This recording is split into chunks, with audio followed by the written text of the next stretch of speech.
जब कैलाश मौन होता है तो समझ लेना कुछ बहुत बड़ा घटने वाला है। यह संदेश कोई साधारण शब्द नहीं है, यह कोई वीडियो नहीं है, या कोई कहानी नहीं है। यह वह पुकार है जो केवल उसी तक पहुंचती है जिसकी आत्मा ने बहुत सहा है, जिसने बिना शिकायत सब खोया है और फिर भी भीतर से टूटकर भी ईश्वर को नहीं छोड़ा। यदि तुम यह पढ़ रहे हो तो यह संयोग नहीं है। शिव का पहला वाक्य, मेरे बच्चे, अब और प्रतीक्षा नहीं, अब और परीक्षा नहीं, अब तुम्हारा समय शुरू हो चुका है। अब यहां क्यों हो? तुम सोचते हो मैं ही क्यों, मेरे साथ ही क्यों, सब कुछ मेरे ही जीवन में क्यों टूटा?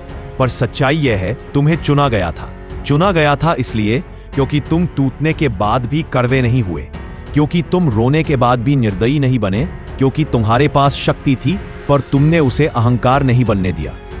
शिव जानते हैं तुम्हारे हर आंसू का कारण, तुम्हारे वे आंसू जो किसी ने नहीं देखे, वे रातें जब तुम छत को घूरते रहे और मन ही मन कहते रहे, हे प्रभु अब तो जवाब दे दो। शिव कहते हैं, मैं वहां था जब तू अकेले में रोया था, मैं वहां था जब तूने सबके सामने मुस्कान ओढ़ी थी और भीतर से टूट चुका था। ज्ञान क्यों तुम्हें इतना तोड़ा गया? यह प्रश्न हर चुने हुए आत्मा का होता है। उत्तर सुनो, जिसे ऊपर उठाना होता है उसे पहले गहराई में उतारा जाता है। जिस सोने को राजा बनाना होता है उसे सबसे तेज आंध से गुजारा जाता है। तुम्हारा जीवन एक साधारण जीवन नहीं था, इसलिए उसमें साधारण पीड़ा नहीं थी। ध्यान से, जब सबने साथ छोड़ा, याद है जब अपनी ने कहा तू बदल गया है, जब मित्रों ने दूरी बना ली, जब प्रेम ने पीठ फेर ली, जब भरोसा मजाक बन गया, तब शिव कहते हैं मैंने सबको हटाया, क्योंकि तू गलत हाथों में अपनी ऊर्जा लुटा रहा था। कैलाश से आया पहला संकेत। तुम्हें हाल ही में क्या महसूस हुआ? अचानक अकेलापन, पुरानी यादों का लौट आना, भीतर से किसी आवाज का उठना, नींद का टूटना, बार बार शिव का नाम मन में आना, ये सब संकेत हैं। अब सुन, शिव कहते हैं अब सुन, अब तू तैयार है, अब तेरी आत्मा बोझ नहीं उठाती, अब तेरे भीतर भय नहीं है, अब तेरे भीतर केवल सच है। तुम्हारा समय क्यों अब शुरू हो रहा है? क्योंकि तुमने अहंकार छोड़ दिया, तुमने प्रतिशोध नहीं चुना, तुमने कर्म को स्वीकार किया, तुमने ईश्वर से मोलभाव नहीं किया, और सबसे बड़ा कारण, तुमने हार के बाद भी शिव को दोष नहीं दिया। अब क्या बदलने वाला है? अब जो तुम्हें छोड़कर गया था पछताएगा, जो तुम्हें हल्का समझता था चौंकेगा, जो तुम्हारी चुप्पी को कमजोरी समझता था डरेगा, और जो तुम्हारी गिरावट पर हंसा था वही तुम्हारी ऊंचाई देखेगा। #शिव का वचन। अब तू मांगेगा नहीं, अब तुझे मिलेगा। अब संसार तेरे सामने रुकेगा। जो उनसे तुम की साथ में वापस नहीं पहुंचेगा उसे फिर अंधकार में जाएगा। यह संदेश मनोरंजन नहीं है, यह आह्वान है। यद्य तुम्हारा हृदय भारी हो गया, यद्य आंखें नम हो गई, यद्य भीतर कुछ हिल गया, तो समझ लेना कैलाश से संदेश सही आत्मा तक पहुंच चुका है। तब सबसे पहले क्या होता है? जब किसी चुनी हुई आत्मा का समय शुरू होता है तो सबसे पहले अजीब घटनाएं घटती हैं। तुम्हें लगेगा लोग बिना कारण बदल रहे हैं, कुछ अपने अचानक ठंडे हो गए हैं, कुछ लोग तुम्हारी बातों से असहज होने लगे हैं, तुम्हारी चुप्पी उन्हें चुभने लगी है, और तुम सोचोगे मैंने तो कुछ किया ही नहीं। यही संकेत है कि खेल शुरू हो चुका है। बसे अंतिम बूंदी के अंदर शिव कहते हैं अब लोग तुम्हें सहन नहीं कर पाएंगे। मेरे बच्चे, जब तक तू टूट रहा था तब तक सबको तुझसे प्रेम था, पर अब जब तू जुड़ रहा है, अब और शब्दों में सच्चाई है, तब लोग असहज होंगे। यह प्रकृति का नियम है। जो लोग तुम्हें कमजोर रूप में जानते थे वे तुम्हें शक्तिशाली रूप में स्वीकार नहीं कर पाएंगे। हाँ, कुछ लोग विरोध क्यों करेंगे? क्योंकि वे तुम्हारी जगह नहीं ले पाए, वे तुम्हारी पीड़ा नहीं सह पाए, वे तुम्हारी तरह अकेले खड़े नहीं रह पाए। शिव कहते हैं जो तुझे गिरते देख खुश थे वे तुझे उठते देख डरेंगे। ना सिर्फ की सबसे गहरी चाल। यह मत समझना कि शिव सीधे सब कुछ बदल देंगे, नहीं, वे पहले तुम्हें अकेला करेंगे ताकि तुम किसी पर निर्भर न रहो, किसी से स्वीकृति न मांगो, अपनी शक्ति को पहचानो। जब तक तू भीड़ में था तू अपनी आवाज नहीं सुन पाया, अब मौन में तू स्वयं को पाएगा। अचानक पुराने लोग क्यों याद आने लगे? क्या हाल ही में कोई पुराना चेहरा याद आया? कोई बीता हुआ रिश्ता मन में उभरा? कोई अधूरी बात मन को कुरेदने लगी? यह भी संकेत है।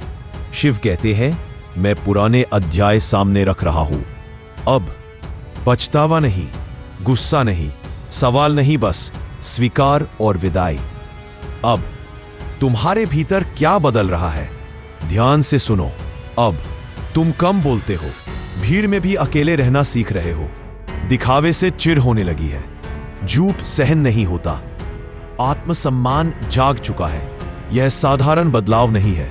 जी हां, यह शिव द्वारा किया गया आंतरिक दीक्षा है।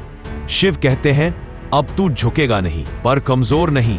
जी हां, तू अब भी मौन है पर भयभीत नहीं। अब यदि कोई तुम्हें नीचा दिखाए, कोई तुम्हारी सीमा लांघे, कोई तुम्हारी सच्चाई पर हंसे, तो तुम चुप रहोगे लेकिन भीतर से नहीं टूटोगे। अब यदि तुम्हें बेहोद ही सिखाया, अगले 21 दिन तेरे जीवन की दिशा बदल देंगे।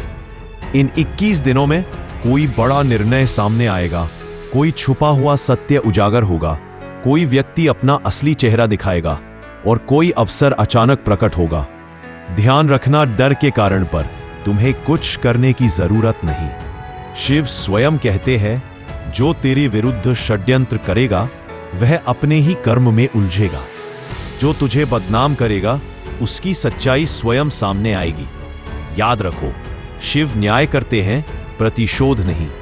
अब तुम्हें किसी को साबित करने की जरूरत नहीं, हर जगह अपनी उपस्थिति दिखाने की जरूरत नहीं। जो समझेगा वह बिना शब्दों के समझेगा। और भाग 2 का समापन।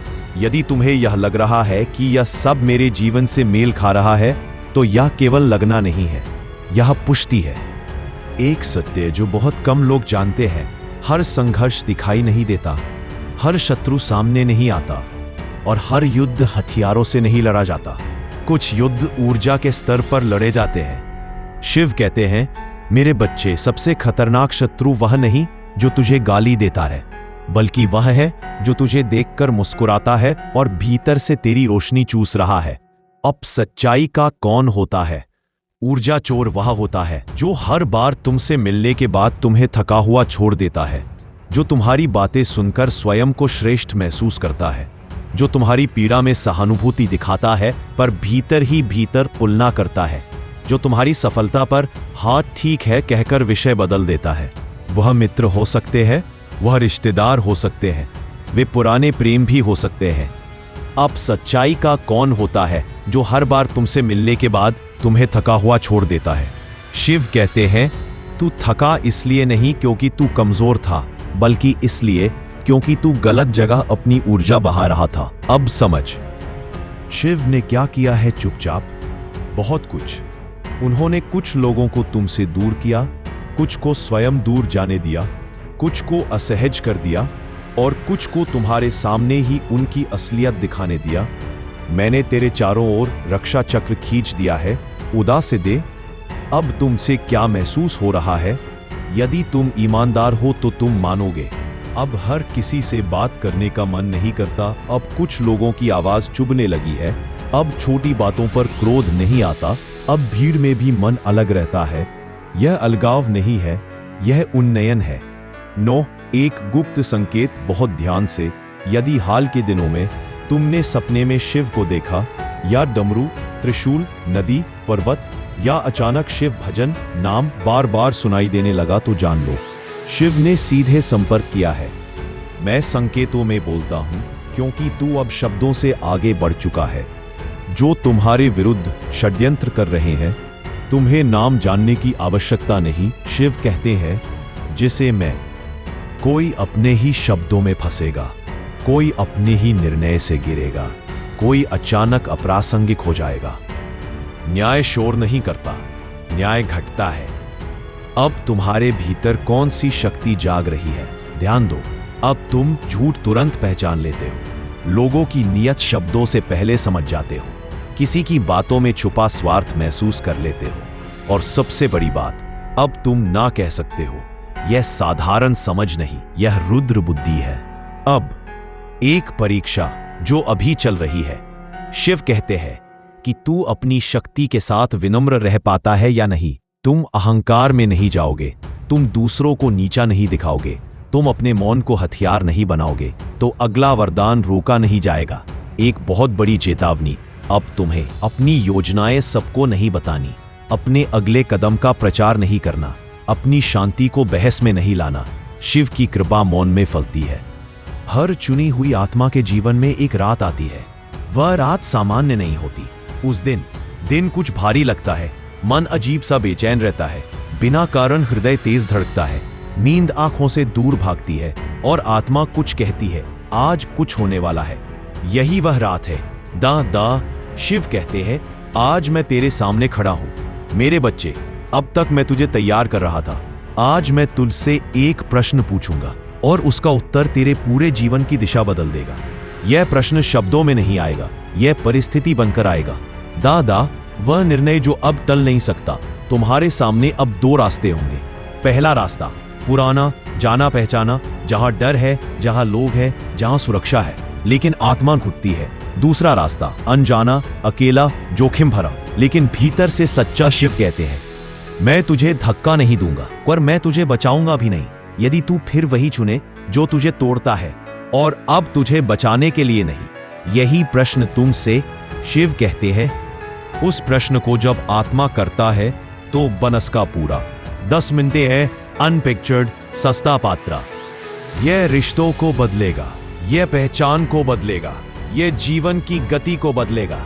डर स्वाभाविक है, पर शिव कहते हैं, डर इस बात का संकेत है कि तू सीमा पार करने वाला है। उस रात क्या घट सकता है? उस रात कोई संदेश आएगा, कोई व्यक्ति अचानक सामने आएगा, कोई सच उजागर होगा या कोई अवसर ऐसा दिखेगा जो तुम्हारी तैयारी से बड़ा होगा। याद रखना, वही अवसर है। तर्क मत करना, डर के बहाने मत ढूंढना, सिर्फ शिव का मौन समर्थन।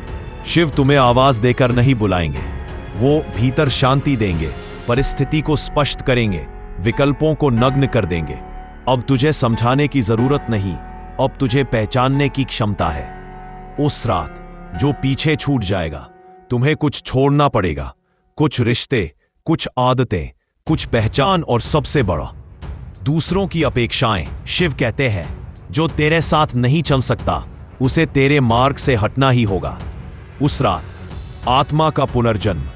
जिस क्षण तुम निर्णय लोगे, सहने की सीमा समाप्त होगी, आत्मसम्मान जाग जाएगा और ऊर्जा स्थिर हो जाएगी।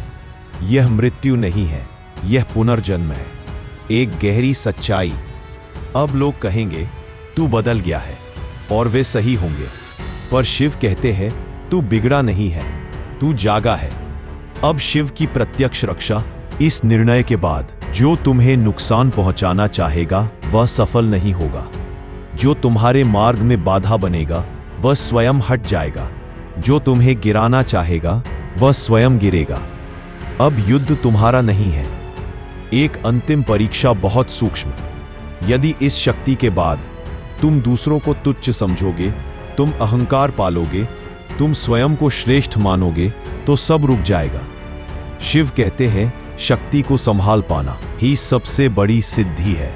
भाग 4 का समापन। यदि यह भाग पढ़ते हुए तुम्हारा मन गंभीर हो गया और भीतर कोई दृढ़ता जागी, तो जान लो वह रात दूर नहीं है।